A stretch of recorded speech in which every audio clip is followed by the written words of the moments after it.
Hi friends, ಹೇಗಿದ್ದೀರಾ? ಎಲ್ಲರಿಗೂ Prisha and moms world ಚಾನಲ್ಗೆ ಸ್ವಾಗತ. ಹಾಗೆ ನಾನಿವತ್ತು ನಿಮ್ಮ ಜೊತೆ ಹಳೆ ಕಾಲದ ಒಂದು ರೆಸಿಪಿಯನ್ನು ಶೇರ್ ಮಾಡ್ತೀನಿ. ಹಾಗೆ ಈ ಹೂವು ಯಾರಿಗಾದರೂ ಈ ಹೂವಿನ ಹೆಸರೇನು ಅಂತ ನಿಮಗೇನಾದರೂ ಗೊತ್ತಿದೆಯಾ?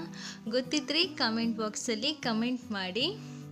ಹಾಗೆ ಇದರ ಜೊತೆಗೆ ನಾನಿವತ್ತು ನಿಮ್ಮ ಜೊತೆ ಶೇರ್ ಮಾಡ್ತಾ ಇರುವಂಥ ರೆಸಿಪಿ ಬಂದು ಪತ್ರೊಡೆ.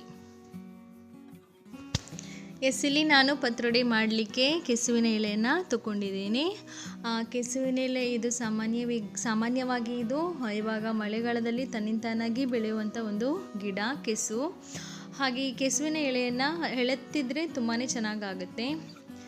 ಇದನ್ನು ತಗೊಂಡು ಸಣ್ಣದಾಗಿ ಕಟ್ ಮಾಡ್ಕೋಬೇಕು. ಅಂದರೆ ಮೊದಲೇ ವಾಶ್ ಮಾಡಿ, ಅಂದರೆ ಸ್ವಲ್ಪ ಕ್ಲೀನ್ ಮಾಡಿ ಕಟ್ ಮಾಡಿದರೆ ತುಂಬಾ ಒಳ್ಳೆಯದು. ಹಾಗೆ ನನಗೆ ಈ ವಿಡಿಯೋನ ಡೀಟೇಲಾಗಿ ಮಾಡಲಿಕ್ಕೆ ಆಗಲಿಲ್ಲ. ಸ್ವಲ್ಪ ವೀಡಿಯೋಸನ್ನು ಆದಷ್ಟು ಮಾಡಿ ನಾನು ನಿಮ್ಮ ಜೊತೆ ಶೇರ್ ಮಾಡ್ತೀನಿ.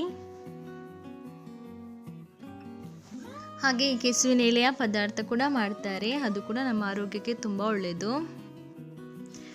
ನಾನಿಲ್ಲಿ ಪತ್ರೊಡೆ ಮಾಡಲಿಕ್ಕೆ ಬೆಳ್ತಿಗೆ ಅಕ್ಕಿಯನ್ನು ಯೂಸ್ ಮಾಡ್ತಾ ಇದ್ದೀನಿ. ನಾನಿಲ್ಲಿ 1 ಸೇರು ಬೆಳ್ತಿಗೆ ಅಕ್ಕಿಯನ್ನು ತೊಗೊಂಡಿದ್ದೀನಿ. ಇದನ್ನು ಮಧ್ಯಾಹ್ನ ನೆನೆ ಹಾಕಿದ್ದೀನಿ. ಇವಾಗ ಸಂಜೆ ಇದನ್ನು ಗ್ರೈಂಡ್ ಮಾಡ್ತೀನಿ. ಸ್ವಲ್ಪ ಉಪ್ಪು ಹಾಕಿ ಗ್ರೈಂಡ್ ಮಾಡಿ ಆನಂತರ ಆವಾಗಲೇ ಕಟ್ ಮಾಡಿ ಇಟ್ಕೊಂಡಿರುವಂಥ ಕೆಸುವಿನ ಎಲೆ ಇದೆಯಲ್ವ, ಅದ್ರ ಜೊತೆ ಮಿಕ್ಸ್ ಮಾಡಿ ಬೇಯಲಿಕ್ಕೆ ಇಡುವಂಥದ್ದು. ಹಾಗೆ ಇಲ್ಲಿ ಪತ್ರೊಡೆಯ ಮಸಾಲ ಕೂಡ ರೆಡಿ ಆಯಿತು. ಇದರ ವಿಡಿಯೋ ಮಾಡಲಿಕ್ಕೆ ನನಗೆ ಆಗಲಿಲ್ಲ. ಇದಕ್ಕೆ ನಾನು ಕೊತ್ತಂಬರಿ, ಜೀರಿಗೆ, ಸಾಸಿವೆ, ಹಾಗೆ ಮೆಣಸು, ಹಾಗೆ ತೆಂಗಿನ ತುರಿ, ಹಾಗೆ ಈರುಳ್ಳಿ, ಟೊಮ್ಯಾಟೋವನ್ನು ಹಾಕಿ ಕುದಿಲಿಕ್ಕೆ ಇಟ್ಟಿದ್ದೀನಿ. ನಾನು ಆವಾಗಲೇ ಹೇಳಿರುವ ಹಾಗೆ ಆ ಎಲೆಯನ್ನು ಹಿಟ್ಟಿನ ಜೊತೆ ಮಿಕ್ಸ್ ಮಾಡಿ ಇವಾಗ ಬೇಯಲಿಕ್ಕೆ ಇಟ್ಟಿದ್ದೀನಿ. ಒಂದು ಇಡ್ಲಿ ಪಾತ್ರೆಯಲ್ಲಿ ಬೇಯಲಿಕ್ಕೆ ಇಡಬೇಕು. ಇವಾಗ ನಮ್ಮ ಹಿಟ್ಟು ಮತ್ತು ಕೆಸುವಿನೆಲೆ ಬೆಂದಾಯಿತು ನೋಡಿ. ಇವಾಗ ಅದನ್ನು ನಾನು ಆಲ್ರೆಡಿ ಈಗಾಗಲೇ ರೆಡಿ ಮಾಡಿ ಇಟ್ಕೊಂಡಿರುವಂಥ ಮಸಾಲದ ಜೊತೆ ಸಣ್ಣದಾಗಿ ಕಟ್ ಮಾಡಿ ಅದಕ್ಕೆ ಆ್ಯಡ್ ಮಾಡಬೇಕು.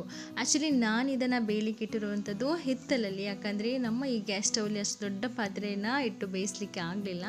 ಹಾಗಾಗಿ ಹಿತ್ತಲಲ್ಲಿ ನಮ್ಮ ಸಣ್ಣ ಗ್ಯಾಸ್ ಸ್ಟವಲ್ಲಿಟ್ಟು ಬೇಯಿಸಿದ್ವಿ. ಅದನ್ನು ಸಣ್ಣದಾಗಿ ಕಟ್ ಮಾಡಿ ಆ ಮಸಾಲೆ ಜೊತೆ ಹಾಕಿ ಕುದಿಸಿದರೆ ಬಿಸಿಯಾದ ಪತ್ರೊಡೆ ತಿನ್ನಲಿಕ್ಕೆ ರೆಡಿ ಆಯಿತು ನೋಡಿ. ತುಂಬಾ ಟೇಸ್ಟಿಯಾಗಿರುತ್ತೆ, ಹಾಗೆ ಹೆಲ್ದಿ ಕೂಡ. ನೀವು ಕೂಡ ಮನೇಲಿ ಒಮ್ಮೆ ಟ್ರೈ ಮಾಡಿ. ನಮ್ಮದಂತೂ ಪತ್ರೊಡೆ ರೆಡಿ ಆಯಿತು, ಹಾಗೆ ಅರ್ಧವಸಿ ಖಾಲಿ ಕೂಡ ಆಯಿತು ನೋಡಿ. ತುಂಬ ಟೇಸ್ಟಿಯಾಗಿರುತ್ತೆ.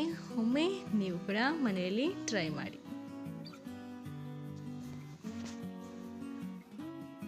ಹಾಗೆ ಈ ಪತ್ರೊಡೆಯನ್ನು ಕೆಲವು ರೀತಿಯಲ್ಲಿ ಮಾಡ್ತಾರೆ. ನಾವು ಮಾಡಿರುವಂಥ ರೀತಿ ಇದು. ನಿಮಗೆ ಇಷ್ಟ ಆದರೆ ಈ ರೀತಿಯನ್ನು ಕೂಡ ಒಮ್ಮೆ ಟ್ರೈ ಮಾಡಿ. ಹಾಗೆ ನಾನು ವಿಡಿಯೋ ಸ್ಟಾರ್ಟಿಂಗಲ್ಲಿ ಹೇಳಿದ್ನಲ್ವ, ಈ ಹೂವು ಯಾವುದು ಅಂತ ಗೊತ್ತಾದರೆ ಕಮೆಂಟ್ ಬಾಕ್ಸಲ್ಲಿ ಕಮೆಂಟ್ ಮಾಡಿ ಅಂತೇಳಿ. ಒಂದು ವೇಳೆ ನಿಮಗೆ ಗೊತ್ತಾಗದಿದ್ದರೆ ನಾನಿವಾಗ ಹೇಳ್ತಾ ಇದ್ದೀನಿ. ಈ ಹೂವಿನ ಹೆಸರು ಕದಂಬ ಪುಷ್ಪ ಅಂತ ಹೇಳ್ತಾರೆ. ಇದು ಕದಂಬ ವೃಕ್ಷದಲ್ಲಿ ಆಗುವಂಥ ಹೂವು, ಇದಕ್ಕೆ ಕದಂಬ ಪುಷ್ಪ ಅಂತ ಹೇಳ್ತಾರೆ. ಸಾಮಾನ್ಯವಾಗಿ ಇದು ಆಗ್ತಾ ಇರುತ್ತೆ ಅಂತ ಕಾಣುತ್ತೆ. ನಾವು ಇದನ್ನು ಮೊದಲ ಬಾರಿ ನೋಡುವಂಥದ್ದು. ತುಂಬಾ ಖುಷಿಯಾಯಿತು ನೋಡಿ. ಹಾಗಾಗಿ ನಿಮ್ಮ ಜೊತೆ ಶೇರ್ ಮಾಡೋಣ ಅಂತ ಅನ್ನಿಸ್ತು ನನಗೆ. ಹಾಗಾಗಿ ಈ ವಿಡಿಯೋವನ್ನು ನಿಮ್ಮ ಜೊತೆ ಶೇರ್ ಮಾಡ್ತಾ ಇದ್ದೀನಿ. ಹಾಗೆ ನನ್ನ ಈ ವಿಡಿಯೋನ ಇಲ್ಲಿಗೆ ಎಂಡ್ ಮಾಡ್ತಾ ಇದ್ದೀನಿ. ನನ್ನ ಈ ವಿಡಿಯೋ ನಿಮಗೆ ಇಷ್ಟ ಆಗಿದ್ದಲ್ಲಿ ಒಂದು ಲೈಕ್ ಕೊಡಿ, ಹಾಗೆ ಶೇರ್ ಮಾಡಿ, ಹಾಗೆ ನನ್ನ ಚಾನಲನ್ನು ಸಬ್ಸ್ಕ್ರೈಬ್ ಮಾಡೋದನ್ನು ಮಾತ್ರ ಮರಿಬೇಡಿ. Thank you.